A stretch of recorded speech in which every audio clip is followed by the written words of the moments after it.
This is the Defenders podcast on TV Podcast Industries, and we're exploring Marvel 616, Episode 5, Suit Up.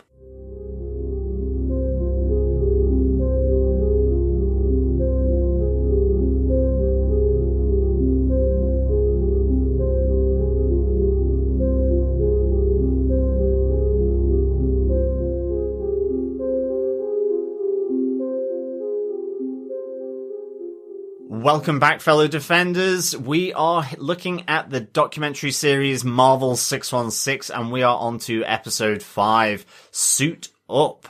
Yes, welcome back, fellow Defenders. I am one of your hosts, John. I'm your other host, Derek. Welcome back. Yeah, loving this Marvel series, this documentary series on Disney Plus. We are entering the realm of cosplay. Mm-hmm. Yes, this is fascinating. Yeah. For anyone who's been to a Comic-Con, then you definitely cannot miss these creative people going around in their cosplay character costumes. It's just really good. I mean, you know, having been to New York Comic Con, and seeing all the different outfits there, and some of them just so simple. Like there was a great one with a diamond above their head for Sims, being a Sims character. That was really good, yeah. But just so simple, really creative, down to, you know, really elaborate cosplay with mechanical aspects to it, with electronic aspects to it. I think one of the ones that we saw,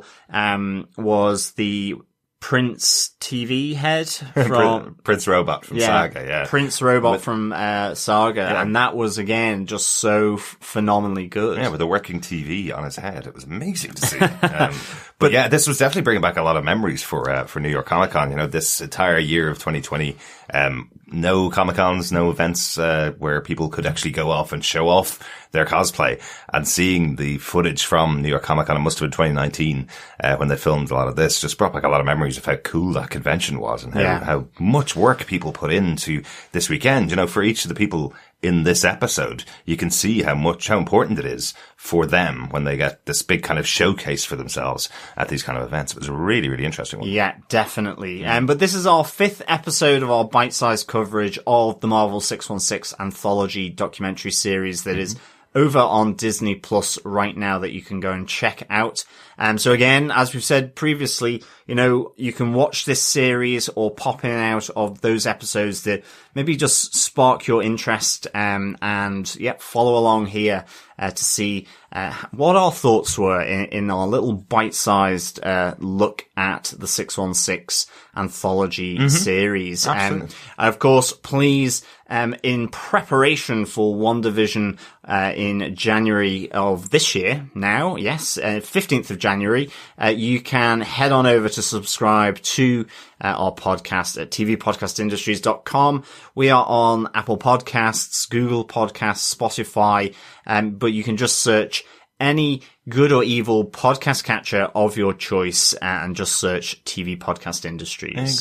Exactly. So yeah, on to our 5th episode of Marvel 616, this one called Suit Up, the cosplay episode. Any quick intro that you want to do for this episode, John? Yeah, I mean, this really is an intimate look at 4 cosplayers, really. It includes their wives, their husbands also involved, on their journey into cosplay, why they do it, and also with a lot of them sort of, focusing in on attending New York Comic Con, and in particular the Marvel costume contest that they have there at New York Comic Con. But this is a real personal journey. I think it really does kind of marry nicely with the Amazing Artisans and that episode. It's more focused on 4 cosplayers, a lady called Jasmine, a guy, Josh, Marcy, and Amanda, and certainly you know, the characters that they play. I mean, Jasmine seems to be probably the most, say, professional of the cosplayers. Yeah. She actually is judging at the Marvel costume contest. And, you know, she's attending as Shuri. And you see the support from her husband, Vincent, who's the, you know, helping her out, commenting on the costumes that she's making. You have Josh, who is, cosplaying in Captain America, and you see his involvement of his children and his wife, and so his wife Trish attends as Peggy Carter, which is really nice to look and see there with Cap America and Peggy. I love together. that she's getting the experience of doing it for the first time as well at this convention, because it looks like Josh has been doing this for many years and she's been supportive of it. As she says, they actually allows the garage to be converted into his kind of workroom at home because she knows how much he loves this, but she's never done it herself before. So going along to a convention dressed up as Peggy, I love the interaction where she's having, these people coming up and taking photographs with her and the kids, and she's getting all excited by this idea that you're someone completely different.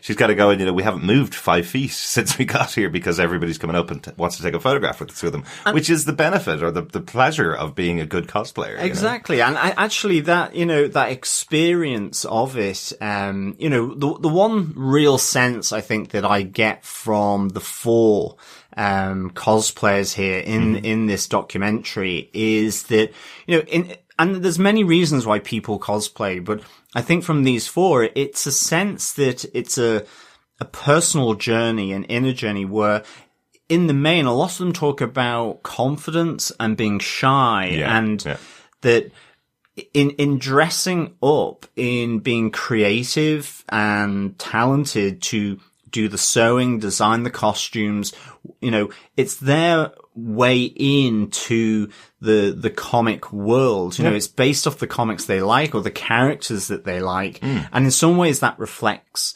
them, and in other ways they then embody and emulate this character through that connection and through their cosplay. In a nutshell, the character speaks to them, and in turn they put something of themselves into the character. So Marcy, another one of them, she has 3 really interesting costumes, Doctor Strange, Loki, and Magneto.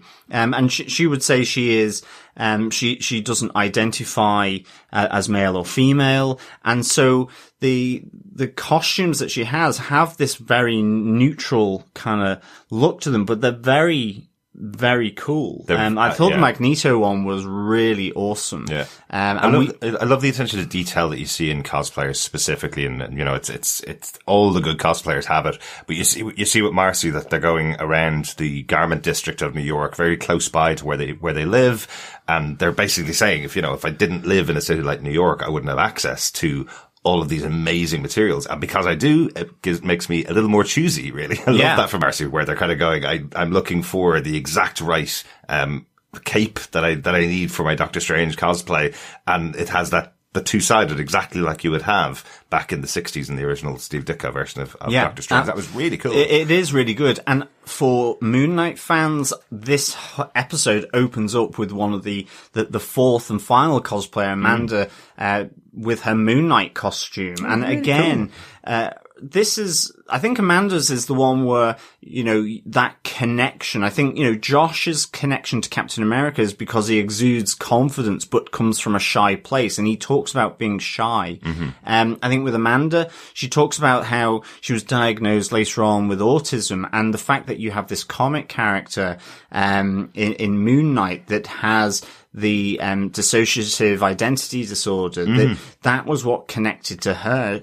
She involves herself in that way. So she puts that, she connects in that way. And, I love the fact that Amanda also involves her dogs, in the cosplay as well, which was really quite cute. Cosplay dogs are always awesome. What I really like about Amanda's story is that she says herself that she never really had more than one friend. One best friend is all she's ever really had from when she was a kid. But because she's doing cosplay, it's allowing her to get out there and allowing her to develop a community of other people that are around her and help her out. She says she's not very approachable in normal life. She doesn't look very approachable, is how she describes herself, that people look at her and think, oh, she's not going to be very nice. But when she's in cosplay, everybody has that kind of shared experience, and she's able to kind of find that community among them, which I think is a really positive part of cosplay. Yeah, I think for sure it's a really interesting journey of them all, coming together. And like in some ways, I've kind of come up with the 5 C's of cosplay, really, which is creativity, because you see them working on their costumes. Yeah. There is the community, like with Amanda, like with Jasmine, and all 4 of them involved with other cosplayers. Yeah. That inclusivity, that shared experience and inclusion. There's the collaboration as well. Like you see Josh has 2 of his mates that come in. They're doing 3D printing of Captain America's wings. One of them is designing. One of them is doing the sewing in the garage that, has been the trade-off with his wife Trish to, help him sort of realize the dreams of his hobby in cosplay. Josh seems like he has his own business running too. Like, it really seems like does. a real industry that he's created around his cosplay, and it looks great. I love one of his earlier cosplays. You see him as standard current Captain America, kind of movie MCU Captain America probably, but the one that he's going to New York Comic Con with his wife Trish is Peggy Carter. This is the 1940s 1950s version of Captain America. It's a much older look that he has in that. It's a very different look than he's usually had. So you see the feathers kind of making up part of the Captain America costume. Yeah. It's again, it seems like the Steve Ditko version of these characters, the much earlier Definitely. version. I think the other 2 C's are it's the competitiveness. There is this contest. It's all in absolutely good fun. Yeah. But there's a nice competitive element here, and they're all kind of supporting one another in the work that they do through the community. And I think ultimately it leads to the last one, which is it gives people confidence dressing up. You hear this from actors saying, you put on the makeup and all that, and you felt like you were, I don't know, Gimli in Lord of the Rings or whatever it was. And I think that is one of the things about cosplay, is that it allows you to, explore those parts of your own personality that maybe aren't as big when you're out of cosplay. Absolutely. And so in turn it gives them the confidence. I think you get that sense through these 4 cosplayers. Absolutely. And I think, which is really good. In real life experience of going to New York Comic Con, approaching some of the cosplayers and asking, can we take photographs of them?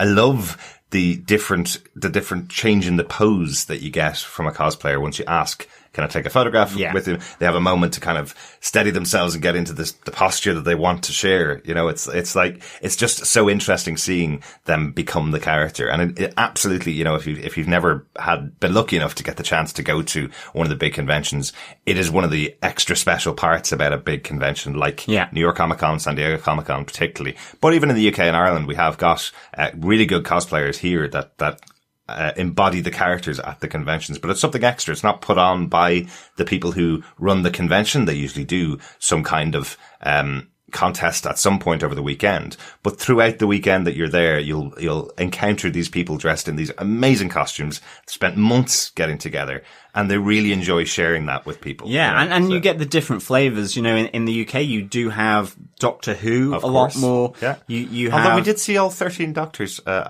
the last New York Comic Con. You certainly do. Yeah. You also get that idea of steampunk or the Victorian punk, industrial punk, or whatever. I can't remember what it's called, but it's a bit. It's that stylistic kind of Victorian look, but with a modern aesthetic, or, it's lots of gears and cogs and all this kind of steampunk. That's steampunk, It is steampunk, isn't it? Yeah. Okay, I got it right first time. Exactly. But I think there's a line in the documentary here which really stood out to me, which is cosplay is not necessarily just dressing up exactly as the character in the comic. No. While some people do that, there's other people that will try picking out a character that maybe nobody has heard of before or appeared on one page of a comic book or in a cartoon or in a movie, and they'll cosplay them, or they'll put their own twist and own spin on it. Like Marcy doing her version of Loki. It's that version of Loki not seen very often in the comic books. I think it was only seen for a very short run when Loki was female Loki, and Marcy totally embodies that version of Loki. I think it's really cool. You see her walking through New York to get to Comic-Con in the Magneto outfits. Cool, you see her on the Metro as Loki. So it's really good. You know, Amanda plays Cable, which is the son of Cyclops. And you know, you have Josh and his the massive gun. Exactly. Very cool. Yeah. I think on the Marvel costume contest, you see a lady coming as a couture Wolverine, which was very, cool. very cool. Yeah, yeah. Really nicely done. I love the Wakanda one, the army from Wakanda that won the contest. I thought that was a great set of costumes all matched together. It looked really cool. And yes, can I just give a huge compliment to Jasmine's Shuri? Was amazing. Yeah. Absolutely amazing. You can tell how much detail she puts into it. I love the discussion between herself and her husband Vincent, where she kind of says, I want everything perfect. Even when he tells me it's perfect, I don't think it is, kind of thing, you know, and you see her putting on the makeup for Shuri and thinks it's slightly out, you know, that kind of thing. So you can see, again, how much stress and pressure they put on themselves to be in it. One other shout out I want to give for this episode is Lorraine Cink, who's one of the people that works for Marvel. She leads up all of their coverage for all of the conventions and events. And you can tell how much she loves this part of working for Marvel or working with the fans. She really does love this idea that people are willing to put themselves out there in the way that they do and dress up the way that they do to just show their love for Marvel. Now, obviously, this is a Marvel-centric cosplay episode. It is on Disney Plus and it is Marvel 616, but every single type of fandom is represented when you go to a big convention. You can see anything that you could imagine. It's absolutely great. But I loved how Lorraine Cink was explaining the kind of background to it. She was a really good narrator almost in a sense. It continually came back to her throughout the documentary. Exactly. Really she you know, they mentioned that for her, you know, what cosplay is all about for her is,